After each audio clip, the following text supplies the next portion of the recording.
Good morning, everybody, and welcome to the last of 2020 with our webinar series, our monthly webinar series for HR leaders around the world. We're doing it a little bit differently this month. So we're going to look at some tech innovations that have helped organisations build back better. We're going to give some stories of end user tech success. And so you're going to hear much more from us about solutions. So you'll hear a bit more about solutions that have helped with employee engagement, with driving transformation and change, and you'll hear more from us about strategies than you normally do in a webinar. So thank you for joining us this morning. We really appreciate it. Just as a warning, because it is a bit different, we're expecting loads of interaction today. We want loads of interaction, so please do make sure that you're doing so. So I'm going to start by making some introductions. And the photo that you can see on the left-hand side is the wonderful Keith Wilson, who'd got 20 years experience in the HR space, helping organisations drive change, and a member of the Tech London Advocates. Unfortunately, Keith is not able to join us this morning, and we found out very early this morning that that wasn't possible. And with just 10 minutes notice, Ben Keith Wilson Cheston joins us. Ben, you don't look similar apart from the beard, but if you'd like to raise your hand so people know who you are, that would be fantastic. Ben, would you like to introduce yourself? Sure, some very big shoes to fill by the looks of things. I'm Ben Cheston. I'm the managing director of a business called Grey Hair Works. Forgive me for absolutely buggering up our own branding by not having grey hair. But ultimately, we help corporates drive innovation and results using external vendors from cutting edge scale ups and innovative tech solutions. So quite well primed for this conversation, I think. Brilliant. And a massive thank you for getting out of your pajamas so quickly and joining us this morning. We really appreciate it. Next up, we hand over to Angela. So Angela is a change manager and a business coach with a difference, because she speaks it and says it as it is. So today's going to be really exciting. And you could say that moving people, not physically but mentally, is what she does. She's worked as a change manager in large-scale HRIT projects, and she's now really focused on assignments that look at culture change. Current assignment, the one we're going to hear more about today, is with a global life science company in the Basel area, where she's helped the innovation community really implement new ways of working. When she's not in corporate life, she loves hosting underground music events. So we look forward to maybe hearing and touching on that. So Angela, if you'd just like to say hi. Hi, everyone. Perfect, thank you. Next, we have Baz Deans. Baz is our Kiwi today on the panel, so thanks, Baz. Baz has got a real passion for helping people to tell stories in a compelling, in a rich and a unique way. He's Vice President of Shootster in EMEA, and empowers brands to tell their stories, share their successes, and have their messages heard through video. So I'm really excited to hear more from Baz. Good morning, team. As Ali said, I'm a Kiwi, so apologies if you can't understand all my colloquialisms. Thanks, Baz. Baz and I had a very funny conversation where he was talking about 2D typography, and I thought he'd said tutti frutti. So forgive me for being so non-global momentarily. Oh, Baz, I haven't put your picture up. There we are. Sorry, that's Baz. And last and probably least, there's me. My name's Alison. I'm CEO and chief believer of Talent Intuition, which is the business that has created Stratagems that you'll hear about today. I've spent 20 years in the talent intelligence space, recognized this gap between strategy and execution when it came to people. And so I made the leap with vigor from corporate life, and I'm now living the entrepreneur's dream of 7 days a week, always on, and making last minute changes. So that's me. Thanks, everybody. We're going to run today with in 4 sections. So the first section that we will look at will be a summary of a report that McKinsey's have brought out. And that's all about COVID and what they're calling the technology tipping point. And there's some key takeouts from that. And then we'll run a conversation in the panel around that piece. We'll then look at some transformation. So Angela will talk about a transformation journey that she has been on with an organization called Quest. And I think Ben also has some touch points into Quest, and so maybe able to share some light there. I'll then talk about the skills of joining the dots in real estate with stratagems, and I'm going to go through a real life case study from a client. And then Baz is going to talk about employee engagement with Shootster.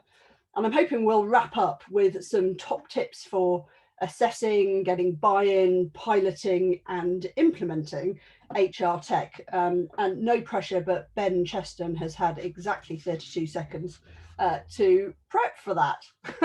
So it'll all be fine. So let's start off. I think I might just, if I can, launch a poll. So if you could just spend a minute letting us know if you have implemented new tech in the human capital space as a result of COVID. Hopefully you can all see that. Ah, perfect.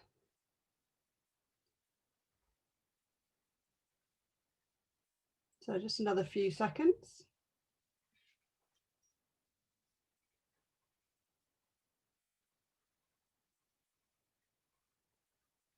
Fantastic. So that's interesting.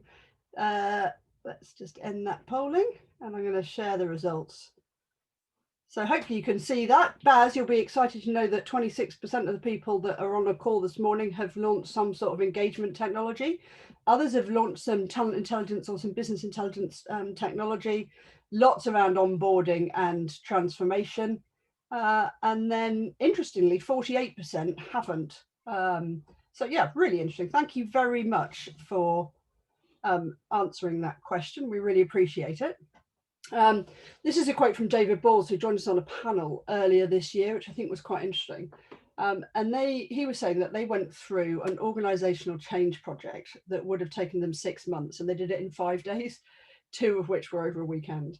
And I think that just goes to show that, you know what, when you're up against it, people really can join together in order to make something happen.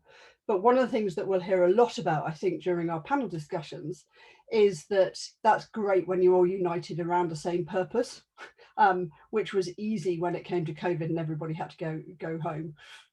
It's how do you keep that sense of unity and make sure that those things keep happening? So I'm just going to run through some key points from the McKinsey's report. The first was that actually most organizations are saying, as David did, that they've done this stuff really quickly. There's a consistent rate of adoption across all regions, but they were saying that in many cases, companies had adopted technology 20 to 25 times more quickly than they would have done. And in internal technology, so technology that wasn't customer facing, it was still 4 times faster than they normally would have done, which is really interesting. And they're saying that funding on digital initiatives has increased more than anything else, and that is likely to stick. So let's go here and have a quick look at the time that was required. And as you can see, as you would expect, the fastest acceleration multiple was around remote working and around collaboration. But actually, there was then a whole bunch of stuff around data security, about insourcing, about business decision making, and operational efficiencies. So yeah, we're still talking about massive acceleration multiples for implementing new technologies into new organizations. I'm going to launch another poll, and I'm launching so many polls because, oh, no, I'm not. I'm launching so many polls because by the time we get to Angela, she is going to expect everybody to be really interactive. So I'm getting you ready. Have you implemented new technologies more quickly than you would have done pre-pandemic? I can't answer these questions, Alice. I'm not allowed. I'm a panelist. Sorry, I can't figure it. Just nod. There we are. Perfect. Thank you.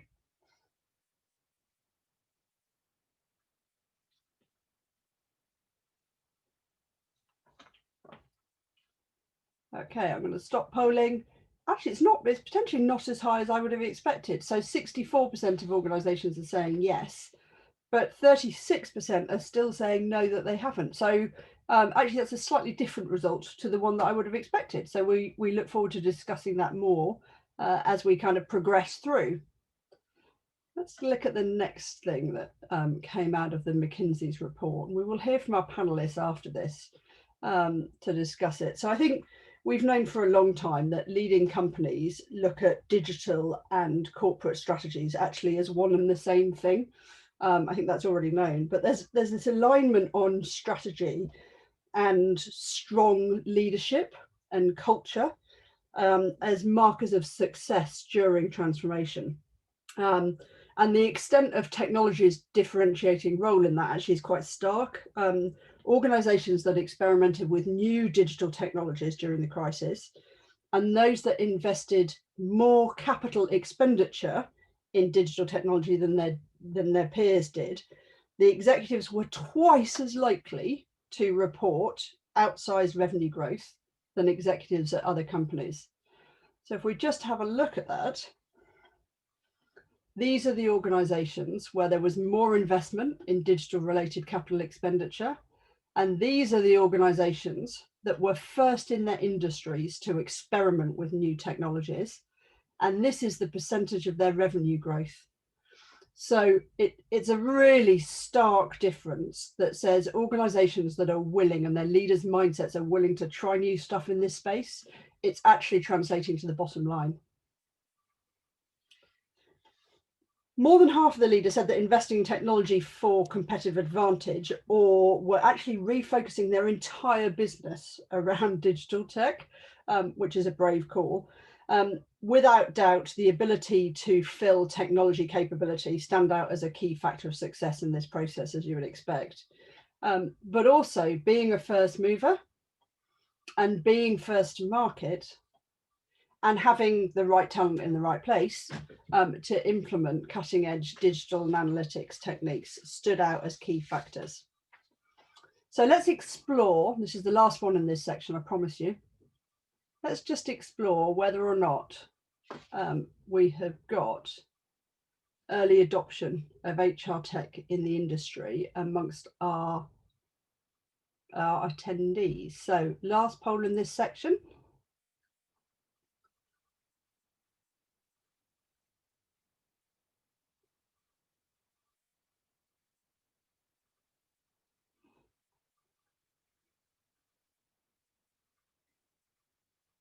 Interesting. I say interesting, of course you can't see the results until I share them, so apologies. It was interesting. And actually I probably should have left out the last question, which was you would consider this for the right solution, because I think that's probably a given. So I'm going to kind of lump that 27% into the 42%. And that means that fundamentally organizations either have or would consider implementing new technology at an early stage in their industry. So that's hopefully good news for Covest, for Stratagens, and for Shootster during this webinar.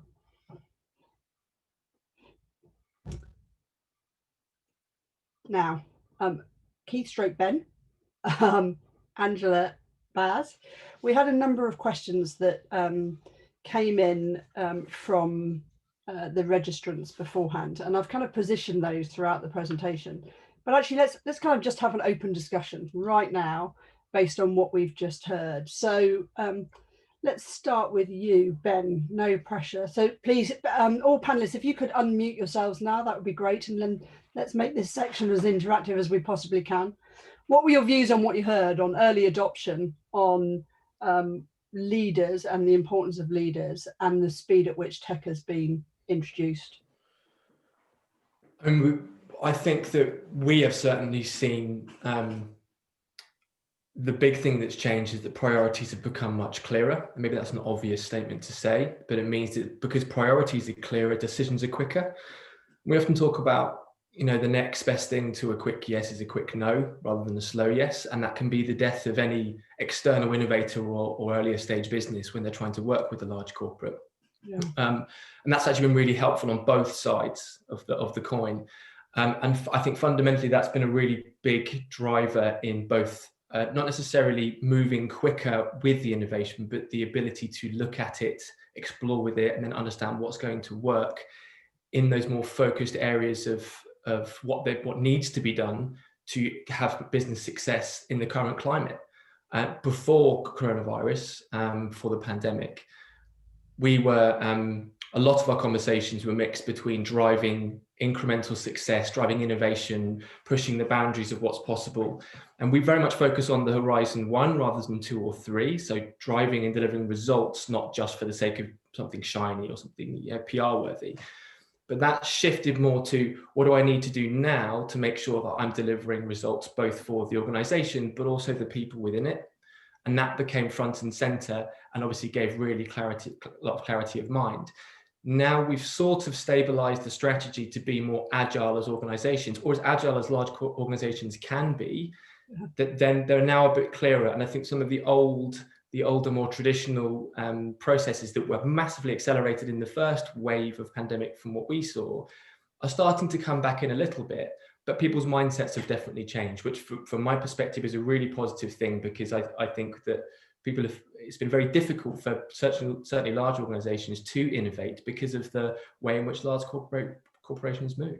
And so it's from our perspective in our company, we're very lucky, we're relatively small, but we changed rapidly in a very short space of time. And when that question, did you embrace new technology really quickly? Yes, and probably faster than we normally did, because we had to. We've got 60 grey-haired associates who are the ex-C-suite of brands like Procter & Gamble and Arcadia Group, and we need to make sure that we'd usually meet with them face-to-face or within networking sessions with our corporates and then the vendors. We had to bring them all onto Zoom. Some of them didn't know what Zoom was. They thought it was a skateboard. So, I'm doing them a disservice, but yeah, we had to massively adapt and change, and that was quick and sometimes painful, even for a very small agile organization like ourselves. I think it's interesting, isn't it? Because people talk about innovation as a process, and it can be a process, but process in a large corporate can mean paper and time and loads of conversations across loads of different people. And it's how you bring those two things together. And I think Angela will talk about this quite a lot in her piece in particular. Angela, you got anything to say, reference kind of the strategy to transformation and whether or not you're seeing a change in COVID?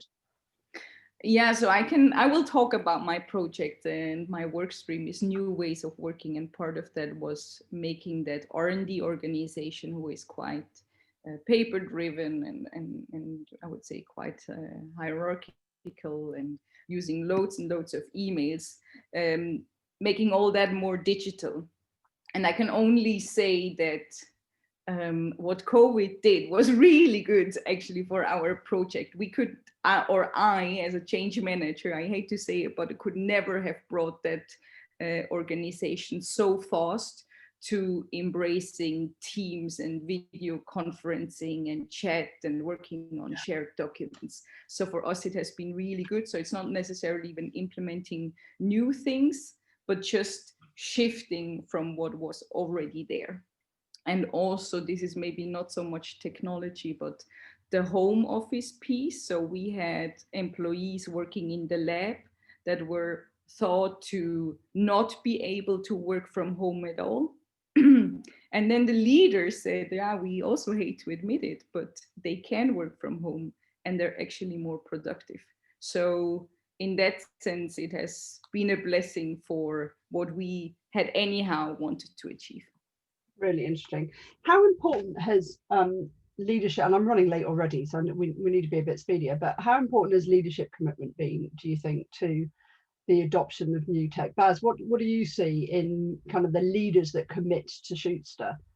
Yeah, so I think to build on Ben's/Keith's point, I think from us, that point around clarity, and then obviously how do you filter and make clarity of prioritization communicated well to organizations throughout, or teams throughout your organization. I think that's really where we've seen the greatest leadership and the greatest utilization of our technology and our video platform. So for us, the leaders that immediately started prioritizing, then started thinking about how do they actually share those pivotal insights and plans and strategies with the right teams at the right time. I think that's truly where the benefit is lying with regards to interacting with us.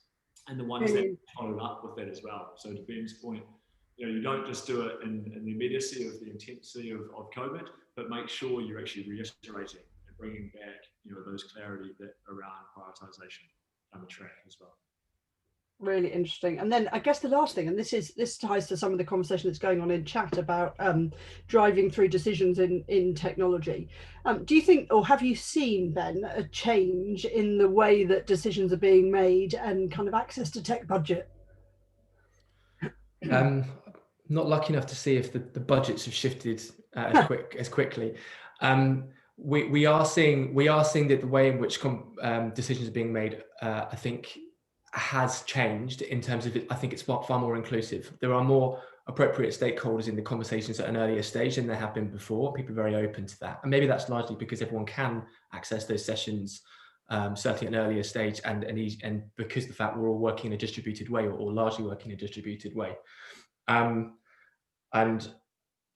terms of because some of the requirement to put in these solutions to help make that change happen quickly, then of course there is some of the things are being broken. So some of the traditional procurement exercises have been accelerated, but I would also caveat that that is not commonplace. That's not absolutely the way. We're seeing some organizations who desperately need the solution and actually start using it, but are still falling foul of the traditional procurement process, which ultimately often kill earlier stage businesses. But actually the startups and scale-ups themselves are having to go, do you know what? We know that we'll do good, and the trust and value there is that if we do a good result and we know once you use our solution, it's going to deliver results, you're going to come good, because if you don't, it's going to be terrible for you and terrible for us, and we can't operate that way. So that's a really good positive thing. And that's really interesting. One of the things that we've definitely seen as a business is the kind of line over which process starts. So the kind of clear budget line over which a process and a procurement process would start, I think, has gone up when it comes to tech spend. It's so anything kind of under $40,000, $50,000 is fine. It's kind of just signed off. Whereas anything over that, I think we're still in procurement process. And then as a business ourselves, and I'm sure Baz is nodded, so I'm sure this is true for him. We're just going with it, and we're just going, look, if it's going to take you 90 days to reach a decision, let's just run with it. We can give you 90 days of value in there, so let's just do it and run with it, and that's at our risk. And people understand that, but actually, it's definitely building goodwill.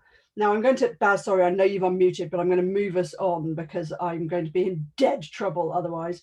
And we're never going to get to where we need to be. So let me just share screen really quickly again, and then I will hand control over to Angela. So Angela, just be ready that it's your turn coming up in a moment. This is a quote from Lisa from Thai Union, which is John West Foods, those sorts of businesses. Collaboration has gone through the roof. Informal information networks have been created, but how can we keep this momentum going? And I think that's a really nice segue into Angela's segment. And I'm really excited to hand control over to Angela. She's a lady that I met only recently, and I instantly liked. She's been working at DSM, driving through it's true. So driving through a change and transformation project, and ran a pilot of Quest, which is looks at creating a bridge between strategy and action. And Quest, I was looking on their website yesterday, believe that questions are more valuable data than answers. Be warned, she likes interaction and chat. So I'm going to stop sharing, and Angela, I'm going to hand control over to you. Oh, here we go. Okay. Yeah, thank you. Yeah, I'm super excited. I will introduce a tool called Quest to you. And I want to say I have no stake in that company. So this is not for me a sales presentation. This is a passion presentation. And I've been following Quest from the start pretty much. And the reason I like them so much and decided to introduce them to my client is because it really aligns with my own change principles, or two of the most important ones. So the presentation will be a little bit about me and a little bit about Quest, or how Quest works. And to start with, I ask you to use the chat. And I want to hear what is your change principles, or what's at the heart of good change management for you. Please use the chat so we can get some input here. Either chat or Q&A, Angela. So interestingly, I couldn't see the chat when I was screen sharing earlier. All right. You may have to stop screen sharing to see it. Oh, here we go. Open, transparent communication from Jan. Listening, says Ben. Communications, listening, understanding. Let's see, I'm sure we get some more people. Getting stakeholders to be really clear about what great looks like, collaboration, powerful questions, inclusion at all levels. Awesome. So I will let that run for a bit longer. And my two most important principles are listen and involve. So I think we need to listen deeply, that we not only follow our mission of what we need to transform, but also what is important to the organization and what is the things that block them. So our change initiatives don't miss. And then also ideally buy-in is created not only by making the organization heard, but really involve them. And Quest does both of that. I've been thinking about a metaphor to explain Quest. And imagine you're at this dinner party and you're a fly on the wall. And these people, they discuss, let's say, your new company strategy. And by being the fly on the wall, you will observe a number of interesting things. So you will hear by the type of questions and answers these people exchange, you will hear what is important to them. You will also see, is there someone that's dominating the conversation? Like, is there one person that gets all of the questions? And also by listening in, you will be able to pick up on good ideas or solutions that maybe people brainstorm. So there is really rich information there, and Quest is that you let the organization have a conversation about a topic important to you, and then get a rich input. But how does it work? So the first step is really that you decide on a topic. This could be a strategy, an important project, or also just something where you want to hear what they think. So for instance, we will probably do another one on trust. And the pilot we ran was with the topic better collaboration. And in the second step, we let people exchange questions and answers for 4 days. That was 250 people, so a whole organization from the very bottom of the hierarchy to the managing board. And then what's awesome about Quest, and here you already have the involve part, that immediately after the Quest closes, participants will get a select data set. And I will show you an example just in a bit. So instead of HR or the evaluating department sitting on it for a couple of months or weeks, they immediately have something where they're like, oh, this is what happens. Oh, this is what is important to us. And so what's the output? There is a lot more that you can access as an admin, but here are just a few. So on the left-hand side, you see the conversation the organization had, or let's say the information flow. And the colorful bubbles, they're the teams. And you see now which team has interacted with which team, and you also see the size of the bubbles indicate how many questions that team has received. The arrows, the thicker the arrow, the more questions have been exchanged. And you also see in which direction. So has someone just received questions or also answered?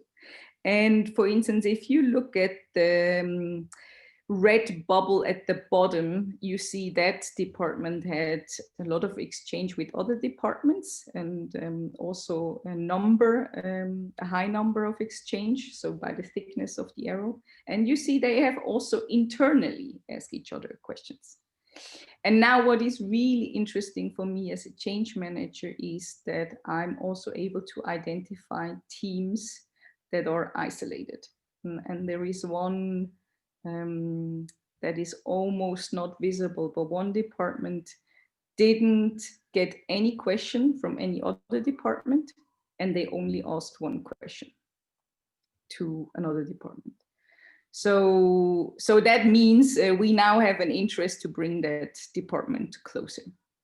Then if you look at the top right, you will also get an output of who is your most important stakeholders. So who are the people who have received substantially more questions? And that could then be your opinion makers on the topic that could then start communicating more, or you could use them as change ambassadors.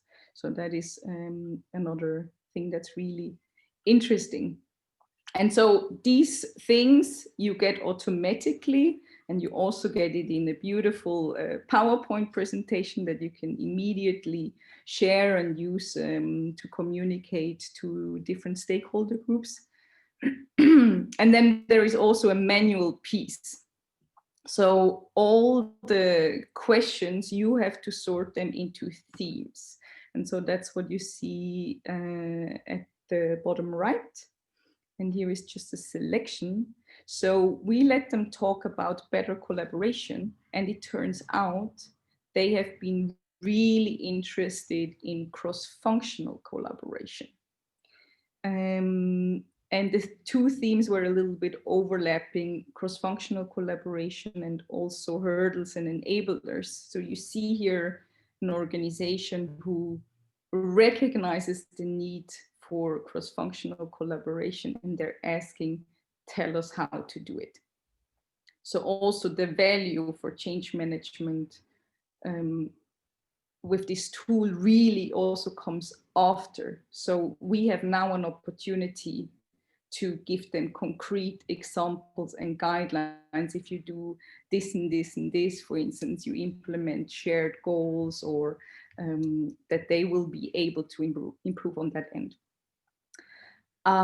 Also, with Quest, you can read a little bit between the lines. So what we noticed in the questions and answers exchanged is that there were quite a number, and that you see in the hygiene factors and also in the hurdles, quite some people asked about better collaboration in relationship to time.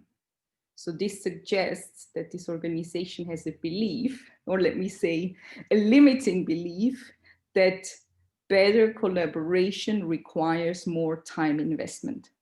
And we now also have a huge interest to correct it, to say, hey, actually, if you collaborate better, then you will save time. And let me also point out another interesting thing. You see their strategy as well. So those were mainly questions to the managing team. So they received a lot of questions around strategy, and they were not related to better collaboration at all. So that means we have sort of, as a side product of this Quest, find out that the organization is really interested in strategy, and we have invited our leaders to share more in that end. I'm just checking, there is already a Q&A. Yeah, so Angela, I've got some questions for you if you're... Let's do that. Let's take it when it's displayed. Brilliant. So one of the questions that we've got is, how do you position Quest if an organization already has a set of collaboration and knowledge management tools in place? Can its functionality be linked to those in any way? Well, it's a little bit difficult to answer if I don't know what these tools are. Okay, don't worry. I'm sure what we can do is we can ask Quest and they can come back with an answer on that. There was a question about whether or not Quest can run on smartphones, and I'm pretty sure the answer is yes to that. So it's important we do that. I've got another question from Lisa. Well, maybe I can just say and I think this is relevant for the group, that participants will get an email when the quest opens, and they can just click on the button, and they get directly, without logging into the tool, where they can select the person and ask that person a question. So the implementation is really easy. So you don't need to integrate, you don't need to look at IT interfaces. So I think that's really a big, the simplicity is really a big advantage. Cool. Okay. And then we've had a question from Lisa Casaleto. Lisa, apologies if I've said that wrong. How do you manage neurodiversity with this methodology? Which I think is quite interesting because of the nature of the task, which is written question and answers. Is there a way that kind of manages neurodiversity?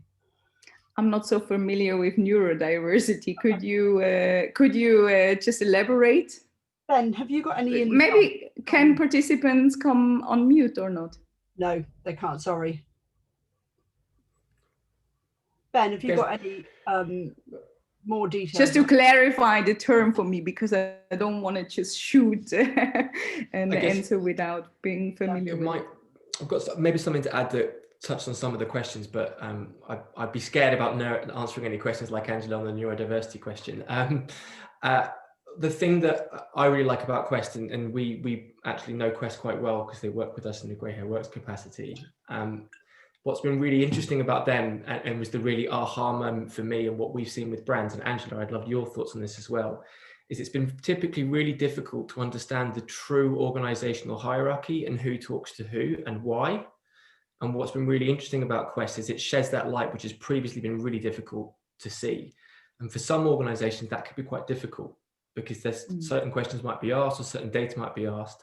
But actually it's incredibly illuminating, it's incredibly inclusive, and it really helps to get very quickly to the nub of particular areas. And I think what's interesting is that you don't use it in silo, you use it alongside other things and to help inform how you're using them. But also it's a regular thing you can use, to, almost like a temperature check on where you are on the journey of change and where you're moving. The challenge, the only last thing I was going to ask Angela, because she's working with the client side, the corporate end, and this is a big difficulty around adopting external solutions, is there's a metric that you will use as a change manager that your success is determined by. So you've come in and done a successful job, you're measured by that. And I'd be really interested how Quest helped you hit that metric. Because often with any external vendor, whether you're in HR, marketing, comms, they're going, okay, at some point it will touch on a commercial angle. What's the return on investment and how do you measure that? I'd love to know your thoughts on that process, because I'm sure you would have been asked that question. I think we haven't run a lot of quests yet, but you know, I'm sure when we use it for a longer time, we will be seeing increase in engagement. We will be seeing changes in what you see here on the left in the network, that people get more connected. So if we then can also, for instance, show that these outliers or these departments who are isolated from the rest, if they get more engaged, that will definitely be something that is beneficial for me. Yeah. And maybe something, was there something more on inclusion? Also just saying, I think what's great here, and maybe I left it out, but the questions can be asked anonymously. And especially we have a really hierarchical organization in R&D. So here even the lab technician can ask directly to the managing board and get an answer. So I think that is really a big plus. Okay, Andrea, thank you. I'm sorry, we are up against time in a horrible way this morning. So we're now at least 10 minutes over. Good. So, thank you for presenting that. If people have got any more questions or they're interested in any more information, Andrea, if you could pass control back again and stop sharing your screen. I will make sure that we share Angela's details and also Quest details with everyone who's on the call, so you can hear more about the world of Quest and how that is working. I think that would be a nice thing to do. And please do ask any more questions that you've got.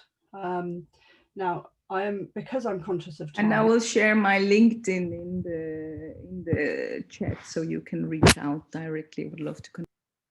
Super, thank you, Angela. We really appreciate it. So I'm going to skip over the panel Q&A because I think we had lots of questions from that, and you'll be delighted to know that I'm also going to skip over another poll.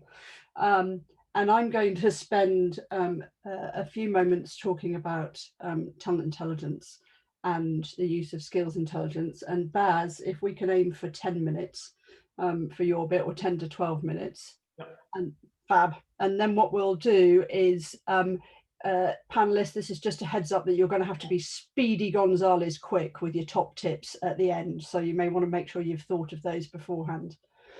This is a quote from Mark Craddock, who is Managing Director of Finance Transformation and GBS at KPMG. And this was from July of this year.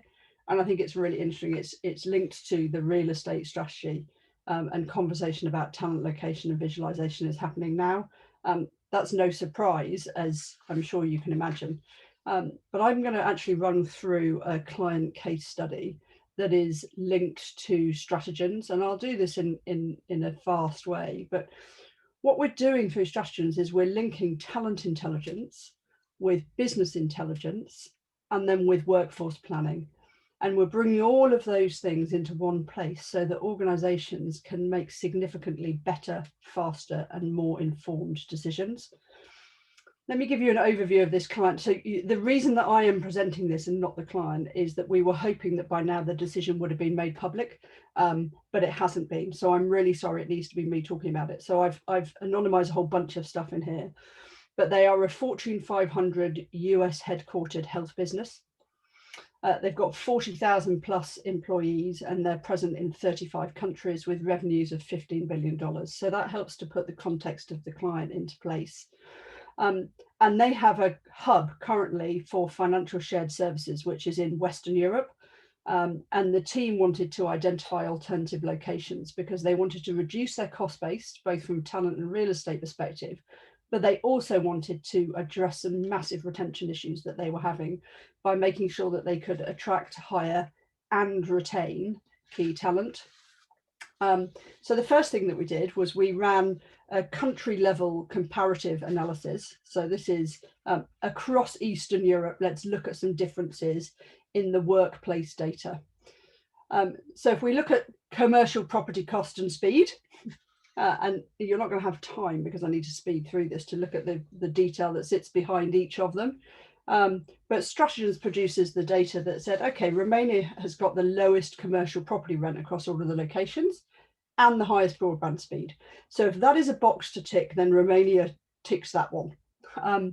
We then said, okay, let's look at what the transportation links are like for senior leaders. So remember, this is a global organization with leaders based mostly in the US. And so they needed to be able to fly in reasonably quickly into this particular location. So again, we looked at the transportation link, the commuting links, what are the airport links like?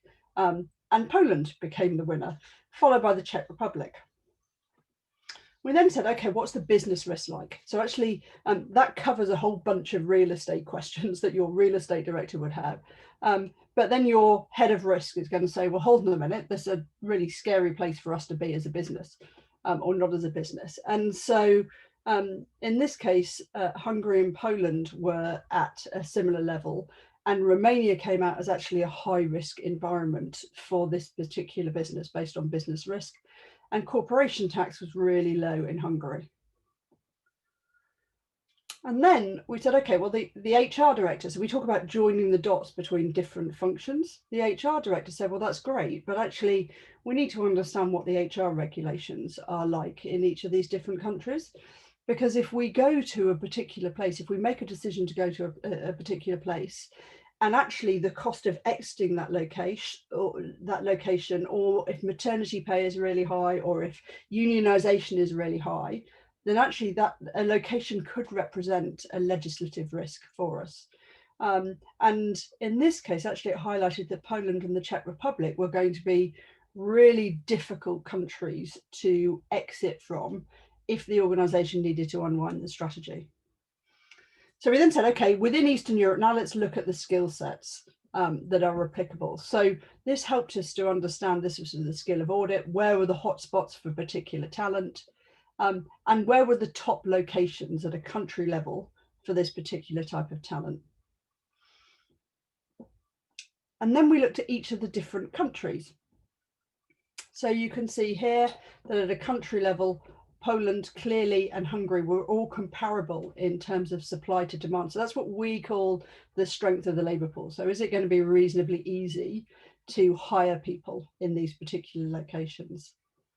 And I'm not showing you all of the detail, but then at a country level, we looked at the individual cities for this particular client and said, okay, in Hungary, Budapest would be the best location for you. And then the best way of looking at all of this data, because that's a lot of data, as you can imagine, that we've just presented. But the best way of looking at it is by saying, okay, if we look through the lens of workplace, and then we look through the lens of risk, whether that's business risk or HR risk, and then we look through the lens of talent, which are the places that win? And now let's apply a weighting, a percentage weighting to each of those different elements in order to be able to make a recommendation. The outcome of this was that Stratogens recommended 3 Eastern European countries, so Poland, Hungary, and Romania. We included the Czech Republic, interestingly, because it had been recommended by Randstad as the best location in Eastern Europe, but actually the data didn't support that in any way, shape, or form. And the decision has been made that they are definitely closing their financial shared service centre that's in Western Europe. And they're going to put smaller collaborative hubs in both Hungary and in Poland. So they're going to go into 2 places in order to mitigate business continuity risk. Just to put that into context, this is part of a subscription to Stratogens. So per annum, this organisation pays less than $50,000. This is just one report that they pulled out of Stratogens to answer this question. So it saved them money in terms of producing the report. The data was pulled out of Stratogens at 6 seconds for each individual place. So actually the data was all incorporated and pulled together in less than a day. That sort of data through a Big Four consultancy would have been hundreds of thousands of dollars and weeks of work.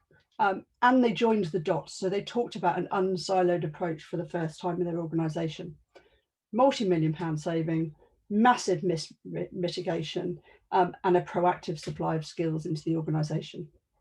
Now, because I don't want to take time away from Schuster, I'm actually going to skip over the Q&A. Malcolm, I'm hoping, is in chat. So Malcolm works for TI and Stratogens. Malcolm, can you field a whole bunch of questions about talent intelligence for me in chat? If you've got specific questions, if you can put them into the Q&A, and I promise we will make sure that we come back to you at the end of the section. Brilliant. Let me hand over control very shortly to Baz. But I wanted to take this quote. So I pulled a bunch of quotes from our previous panel that were relevant. And this quote came out for me that I thought was important. So being authentic for a whole bunch of employees in a whole bunch of different countries during lockdown was really difficult. Videos from our CEO that directly answered employees' questions have been the single biggest engagement tool so far. And that's from a chap called Andrew Gastaldello, who is the chairman of a whole bunch of high growth tech organizations. So I just thought, actually, Baz, that's a pretty good intro and quote into your section. So I'm going to stop sharing. I'm going to hand control over to you, Baz, and it's in your hands now. Wonderful, Ellie. Great segue as well. Appreciate that. I'll just share the screen. Let's get this going. Now, obviously, I'm going to be racing through some of this team. So, obviously, in a Kiwi accent at full pace, I'll promise I'll try and keep it as clear as possible. So, let's do this. So, can everyone see my screen? I assume, Ellie, maybe you can give me a heads up if everyone can. Wonderful. So let's just get straight into it. I'll give a very brief overview of Schuster so that we're give some context to this conversation, then I'll get into the meat and bones and more exciting stuff. So essentially what we do, you can see it in front of you, but what we do is empower people to tell stories with knowledge, skills, and technical confidence to create stories throughout their organization. We do all the post-production, and then we turn it around within just 24 hours or 48 hours. So it's incredibly quick turnaround video content for organizations across the world. So let's get into some key challenges that we've actually taken from our clients and our community. We've got a community of about 130 very large blue chip organizations that create around 3,000 videos in employee engagement every single year. And so within that body of content, we can pull out key trends. We can also look back to some of the points that Ben made before around the key priorities for organizations right now. And this is what we're seeing in front of us. So we've pulled all of that data together to give you a bit of clarity and hopefully resonance around your own positions as well right now. And of course, I'd love to hear in the chat function if you believe there are some of these very relevant to you at the moment. So first up, let's look at the most unanimous piece. It's pretty obvious, but the fact that most of our clients, almost 98% of them, believe that connecting disparate teams across virtual spaces is absolutely critical when it comes to solving that challenge right now. It's pretty obvious why the challenge is huge, but it's about addressing a number of different areas, whether that's levels of stress and mental health issues because of that disconnection, creating cross-cultural and generational communications within multiple channels and time zones. What a challenge to face. And also the immediate concerns around addressing onboarding requirements for new talent. We all know how important it is to nurture new talent when they first come on board, and doing that in an effective manner is absolutely game-changing to an organization. The second piece here, the perceived erosion of trust between leadership and employees is absolutely intrinsically linked with the first point, of course. As many organizations, managers and leaders are facing trials and tribulations around connecting more meaningfully and effectively with their employees that they work with on a day-to-day level. So that's back to our point earlier.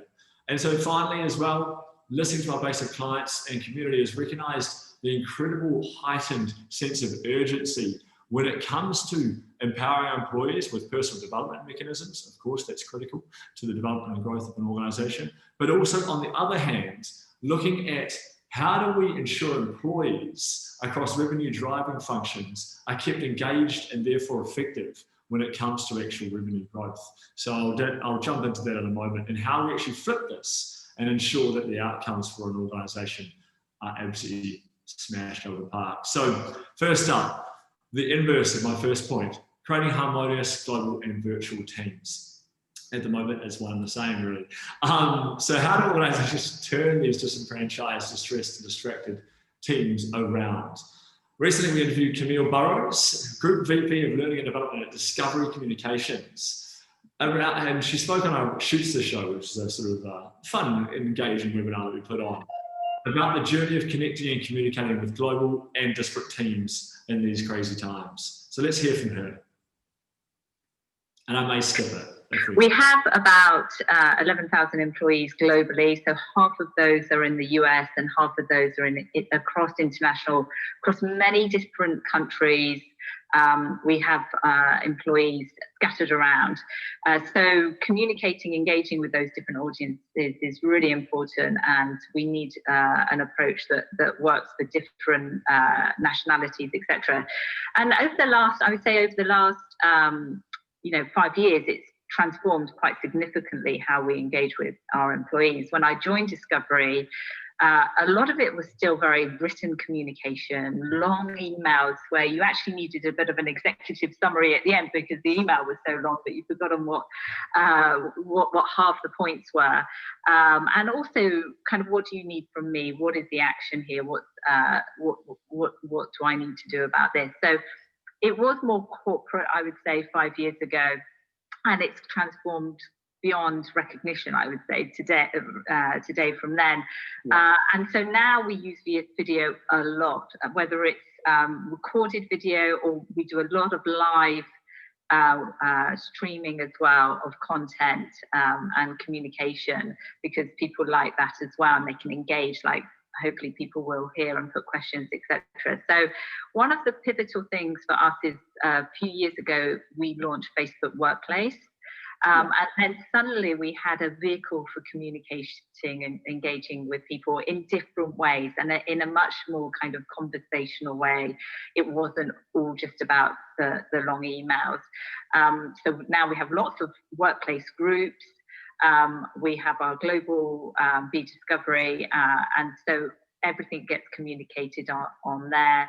And we use video a lot within those workplace groups. And what I would say is we've got to a stage now where I almost think it's video first, whereas, you know, no, I usually wouldn't cut off a video, and apologies to Camille for that, but I know we're obviously trying to get through this nice and quick. That was quite brave, Baz. You can blame me if you like. No problems. And apologies to Dom, her husband, who's in this webinar.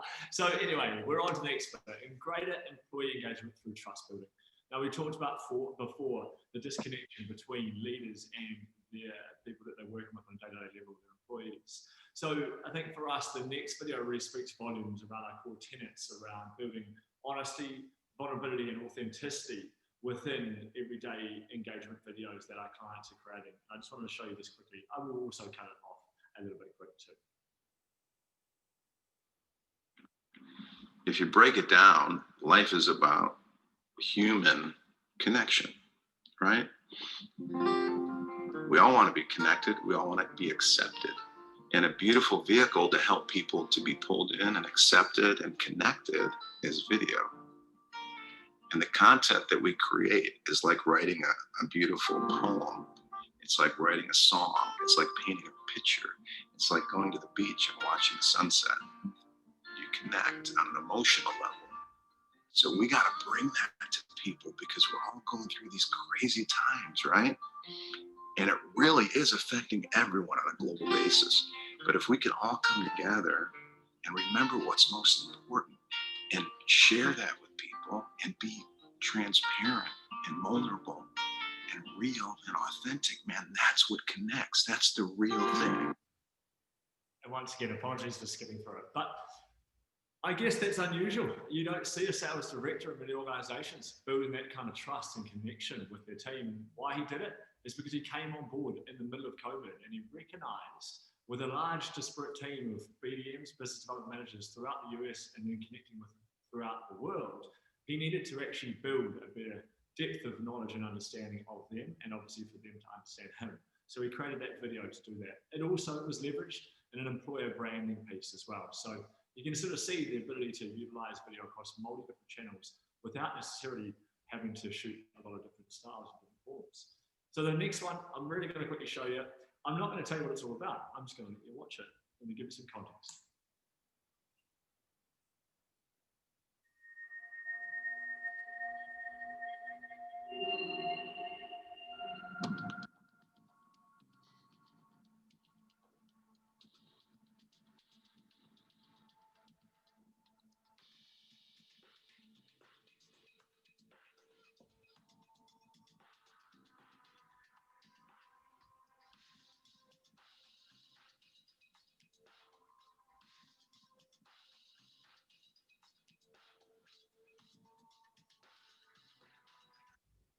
Now I'm going to stop it there as well, but for me, I guess the power of that video, it's unusual, but looking at it thinking it's a social video, it sort of seems like, why has that got anything to do with the conversation we have today?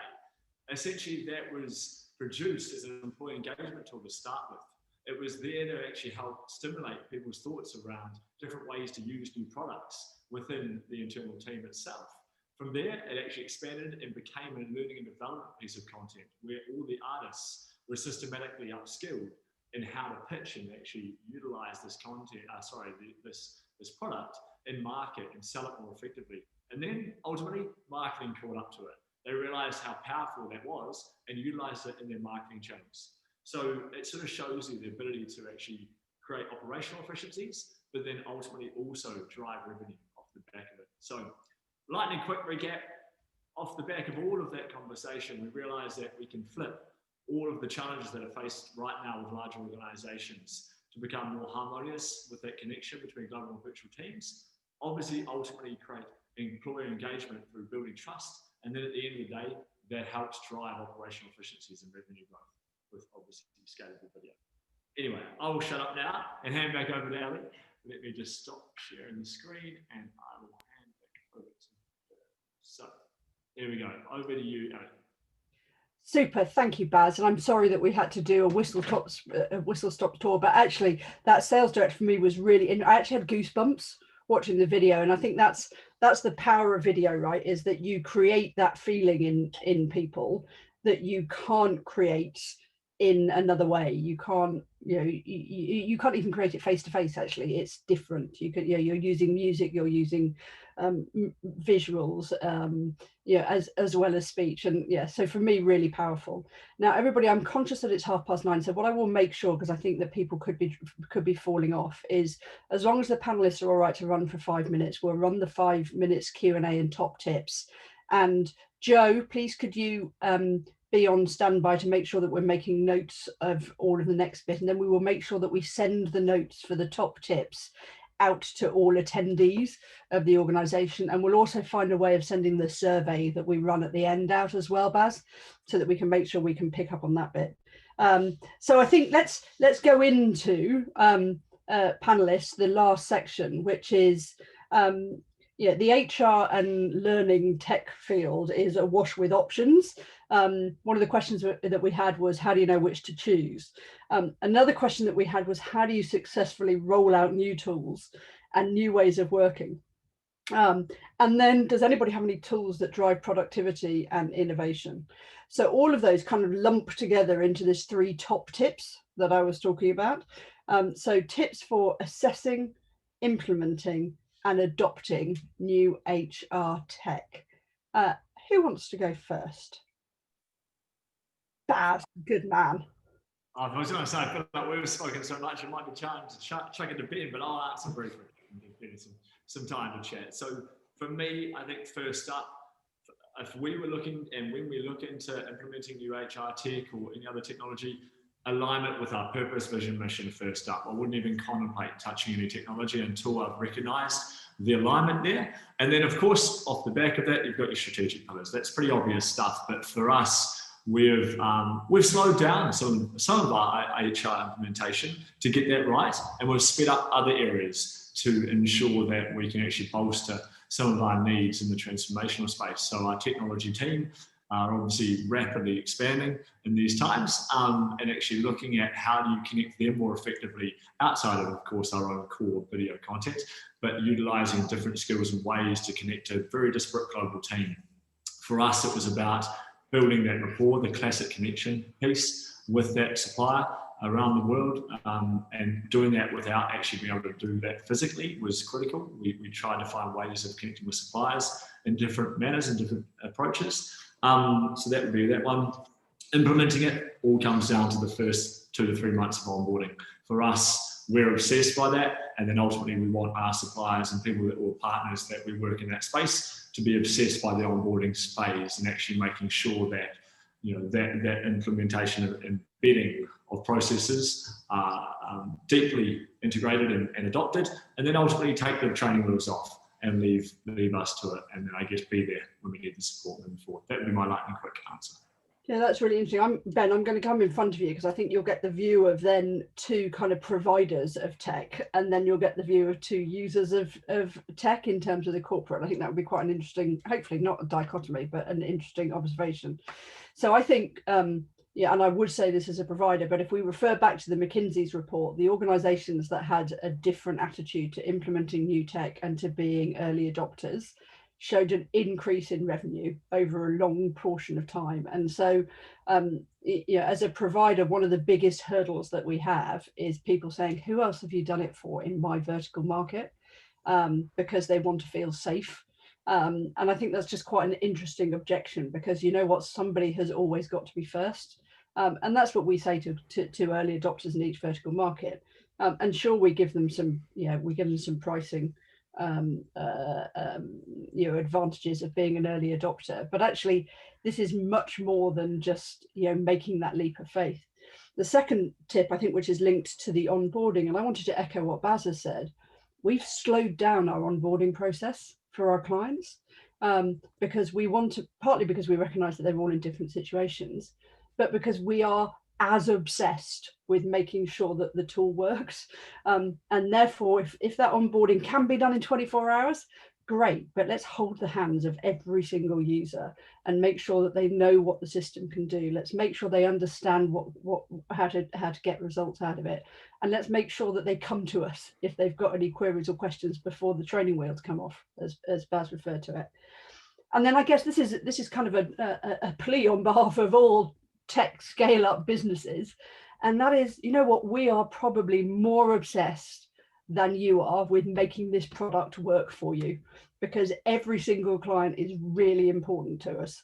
And so I think it's really important to kind of take that message that says we will do, most tech scale ups will be saying we will do everything we can to make sure that it works for you. You'll get a level of customer service that you probably wouldn't get in a larger corporate or larger solution. Ben, over to you to kind of counteract the oh my goodness, she's doing a plea on behalf of all of the scale ups in the world. Yeah, and I can't do. I'm sure I'll do a disservice to someone from a brand side, but I'll try my best. So the truth is that the corporate executive is sold to all the time. Yeah. They're sold to by everybody, not just innovative scale ups and startups, but everybody, and they haven't got time generally to look and review at them. And usually the language that's used by the startup and scale up is full of salesy buzzword jargon bullshit. Honestly, that's counter-argument. That's what they're dealing with. And of course, there are gems in the rough. So this is like a Grey Hair Works pitch, but there are gems in the rough. So how do you find those? Now, in the reality, change is more important because the requirement to change has become more prevalent, but it's still really hard. It's not really the fact that it's hard has changed. It's the fact that the ability or requirement to change is hard. And the fundamental challenge that we see, or the thing that gets overlooked, is that people are still fundamental to that exercise. It's not the technology itself often, it's the people or the blocker or the process that's the blocker. So I'm sorry to refer to McKinsey again, but another stat they said is that lots of corporate executives feel unequipped to capitalize on the opportunity. So the first thing I would probably recommend doing is just assessing how the resources and capability you have to make the changes happen, to understand where the blocker is to making that happen, irrespective of what the objective is, whether it's HR, marketing, comms, leadership. By understanding that's the key problem, you can then understand what you can do in the gap analysis of how you can then make that change happen.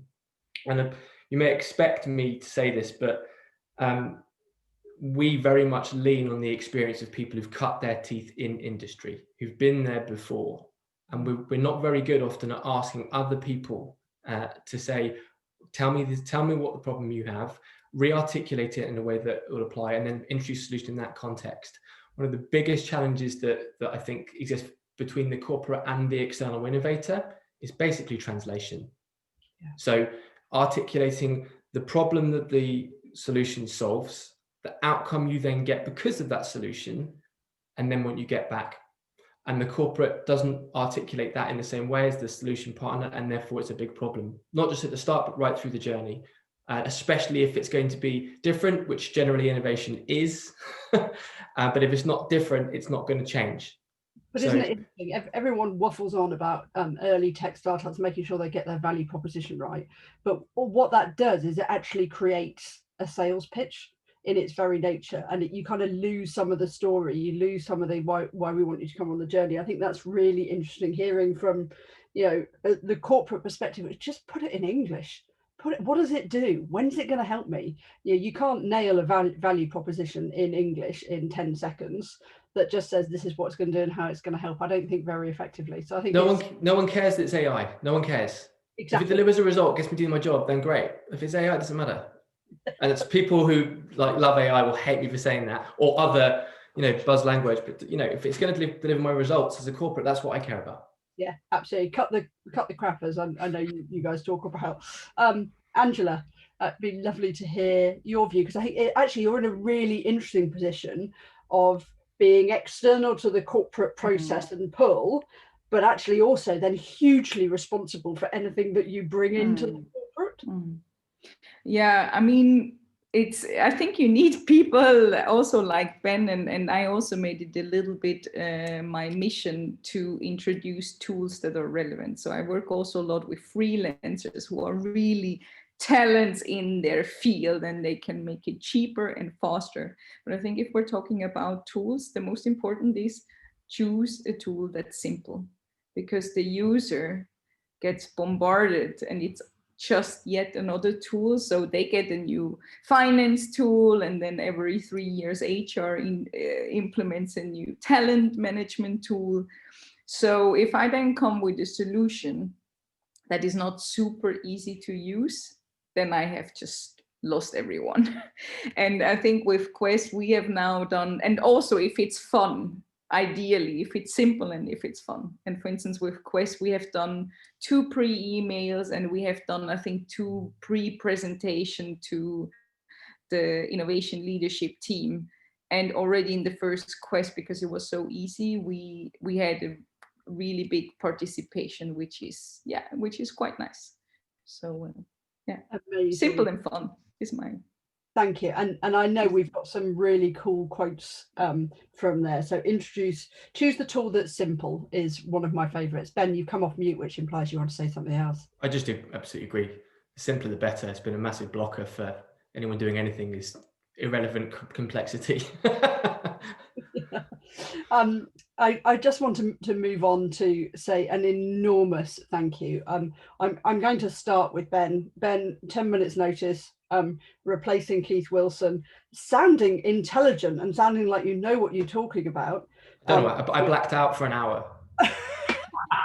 You'd be reading McKinsey's report, hadn't you? Whilst but thank you, because actually that's, it's a huge ask to kind of get a text saying get out of your pajamas and get onto a webinar, please. It's going to be recorded live. I'm always in my pajamas. I'm always in my pajamas. Just a sight that none of us need to know.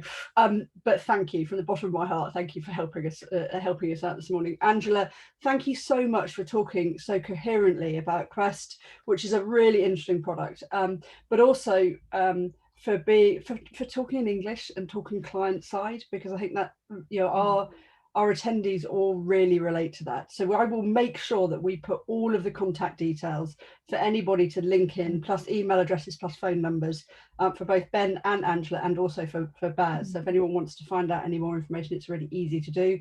Angela, I believe you are a change consultant, which implies that there should always be another project. So if anybody has got a change project on the horizon, make sure that you're thinking about Angela through this process. And Baz, thank you. I'm so sorry that we had to cut short a couple of videos. Cutting short Cami Burrows is probably the bravest thing you will ever do in your entire life. So I should make sure that she knows. But also, actually, I think the power in those videos is very strong. So I think if there's a way of us sharing those afterwards with people that's easy, then let's make sure that we can do that, because I think there was some really powerful stuff in there. And thank you, last but not least, to all of our attendees. Interactive chat, good Q&A. We will make sure that we summarize all of this, and the survey that we normally run at the end, we will run out via email and LinkedIn, I should think. So apologies, that's a slightly random doing. Really different webinar for us. Last one of 2020, we wanted to make it a bit different. We used some of Baz's great video to make the event seem different. So thank you very much for that, Baz. It was definitely punchy and felt more like an event, actually, and less like our normal kind of monthly breakfast. So thank you. It was really cool. And 2020 has been a bit of a random year. So I just wanted to say thank you very much to everybody who has stuck with us through these webinars. I hope you're not webinared out. We're not going to have one in December. We're going to come back in 2021 with a new format. So massive thank you to everybody. Panelists, if you can just hang fire, that would be brilliant.